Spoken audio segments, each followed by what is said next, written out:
On August 14, 1947, a new nation was born.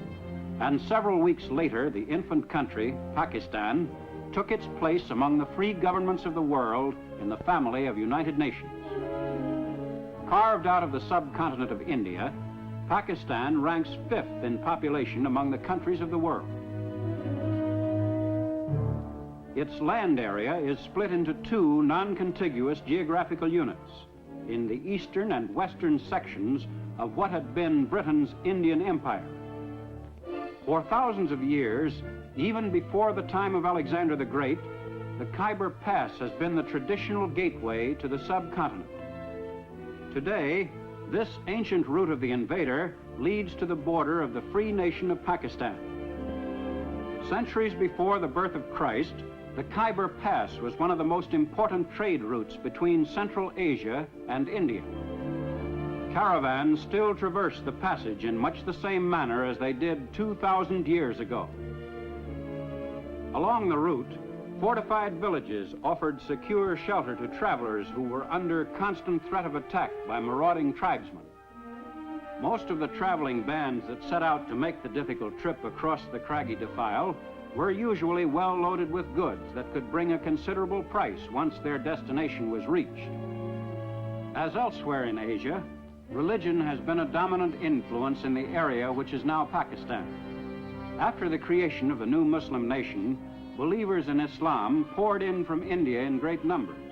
And today, of the 80 million inhabitants of Pakistan, 68 million are Muslims. The people of Pakistan represent a variety of racial stocks. Present-day Pakistanis may trace their ancestry back to Indo-Aryan, Semitic, Mongol, and Dravidian peoples. The average Pakistani is today a swarthy, stocky person. The rugged life in the northwest frontier province has made the Pathans somewhat heavier in build and tougher than their neighbors to the south. The bearing of the frontier Pathans is proud and resolute, and they are regarded as one of the sturdiest peoples alive today.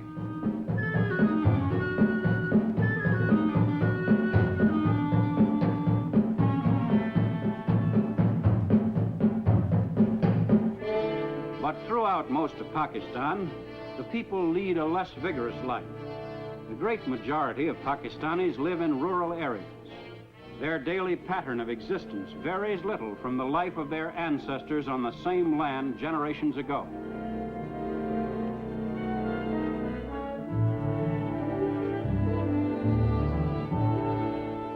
Throughout Pakistan, most Muslims still dress in the traditional manner. In each locality, there are slight variations in styles, but even urban Pakistanis resist any attempt at westernizing their attire.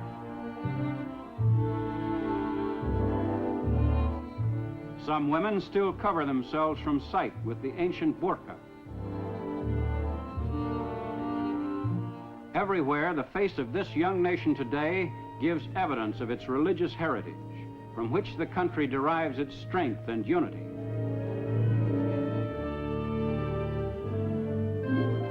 But the 20th century has made its mark on Pakistan.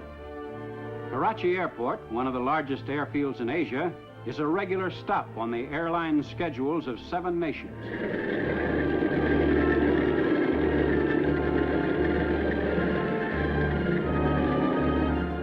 Pakistan, no longer a remote region, is now only a matter of hours from the capitals of Europe.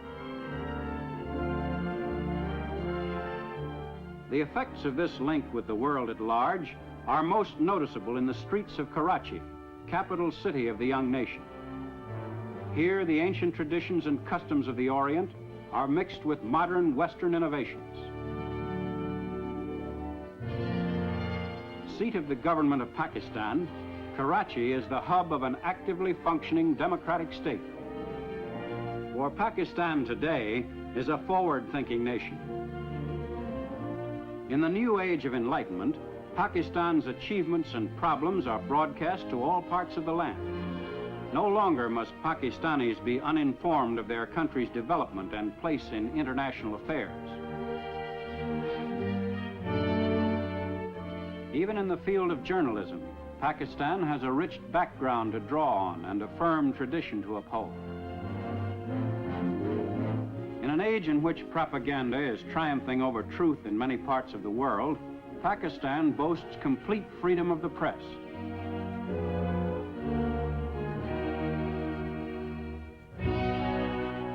But these freedoms have not been easy to achieve.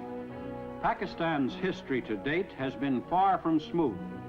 When Muhammad Ali Jinnah took over the leadership of the country as the first Governor General, there were many serious problems to be faced.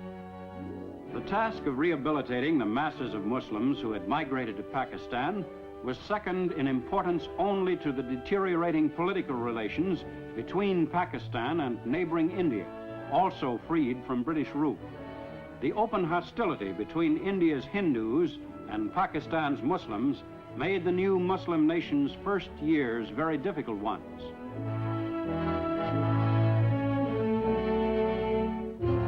Most vital problem for Pakistan's leader was the defense of the country's borders. The infant nation had to be prepared against attack at any moment.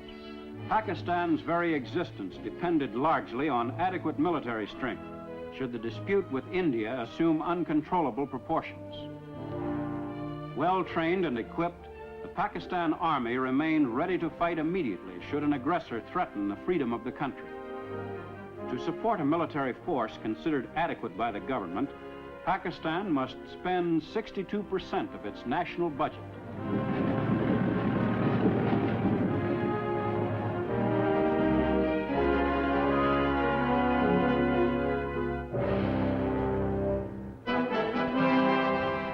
To keep its army well schooled in techniques of modern warfare, Pakistan has retained the services of a number of senior British Army officers. These officers have a thorough knowledge of the problems of warfare in that type of country.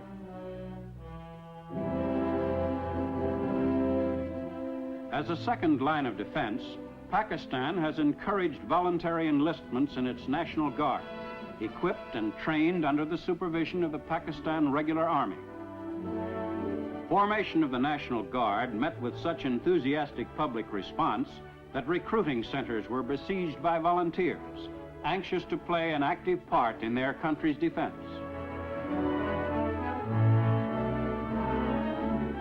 A women's branch of the National Guard was also formed to be put into service in case of a national emergency. Volunteers in these units perform their military duties with determination and spirit. The chief dispute between Pakistan and India has centered on the Principality of Kashmir in the north.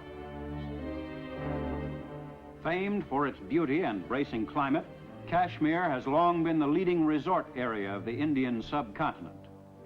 Because of its strategic location between Central and Southern Asia, Kashmir has been of vital importance to the nations which adjoin it. Behind its peaceful exterior, Kashmir has been a land of conflict. With partition, its Muslim majority was determined to join Pakistan, while its Hindu government acceded to India.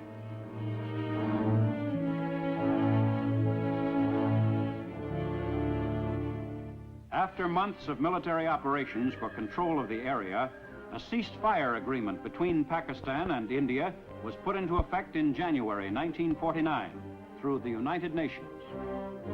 In April 1950, relations between Pakistan and India were improved considerably by meetings between the prime ministers of the two nations, Liaquat Ali Khan and Jawaharlal Nehru.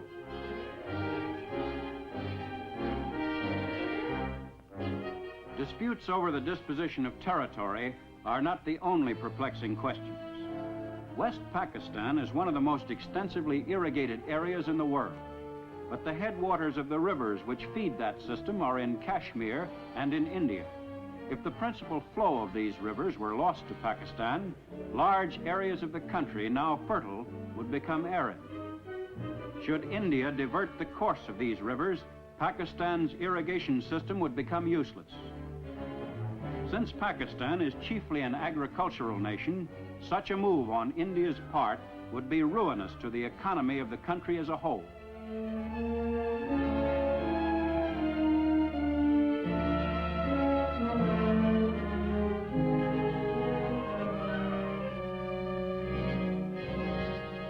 Farming is the main occupation of the Pakistani. About 90% of the people are engaged in cultivation of the land or in animal breeding. Pakistan's farmers, most of whom own the land they work, are now being advised by the government on modern techniques. But in general, they still use time-honored methods and ancient implements.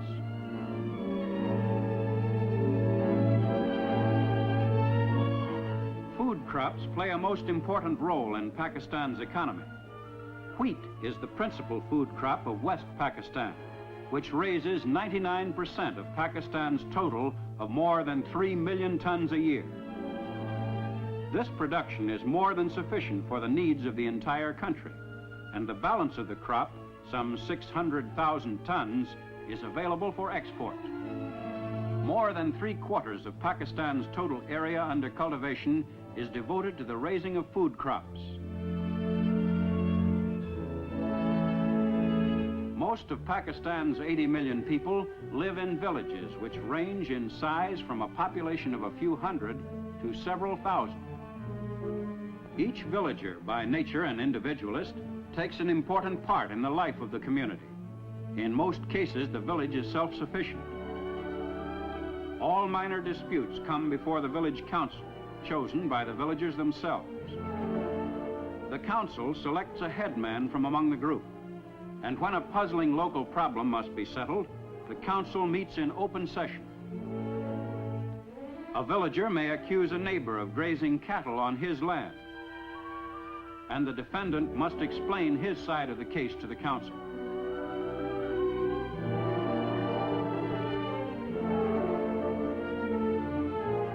The young nation's concern for its people is everywhere apparent.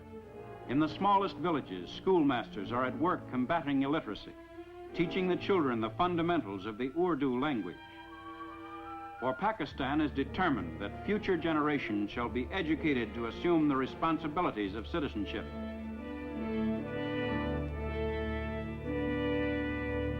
One of the favorite forms of relaxation in the villages is a game of volleyball, a popular sport throughout Pakistan. There are few villages which cannot field a good team.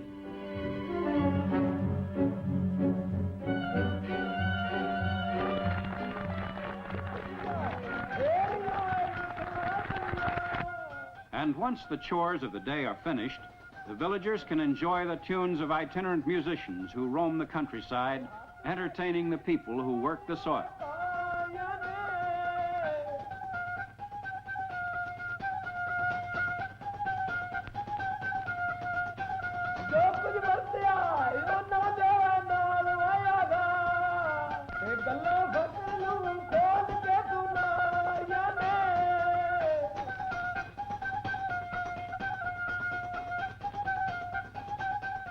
Jute is the most important non-food crop, the principal source of financial income to East Pakistan. Called the golden fiber of Pakistan, jute is used for sacking and in carpets, linoleum, and upholstery. More than 3/4 of the world's supply of jute is raised in East Pakistan. Because the nation was left without a jute mill when British India was partitioned, the fiber could not be processed in Pakistan. Pending the construction of mills, Pakistan exports the raw fiber. All of East Pakistan's exports are funneled through the deep-water port of Chittagong on the Bay of Bengal. Through this port are routed also all shipments bound for West Pakistan, the only surface supply route between the two sections of the country. At Karachi, principal port of West Pakistan on the Arabian Sea, the ships of the great maritime nations discharge their cargoes of machinery.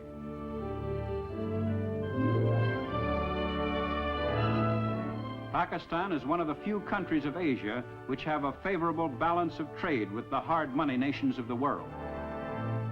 For despite the large quantities of machinery and other goods entering the country, Pakistan's exportable surplus of jute, cotton, wheat, and other products more than offsets the value of its imports.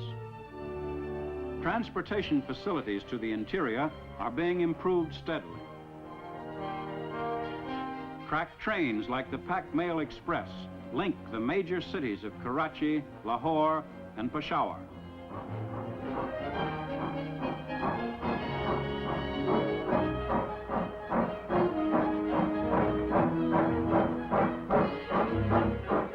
Since most of Pakistan's railways fell under the classification strategic at the time of partition, the government had to maintain them without adequate financial return. But the difficult period ended after some 7 months, and today the railways are on a sounder operating basis than ever before. The railway repair shops are busy converting coal-burning locomotives to diesel-type engines, for Pakistan is short of coal and oil is cheaper and more readily available.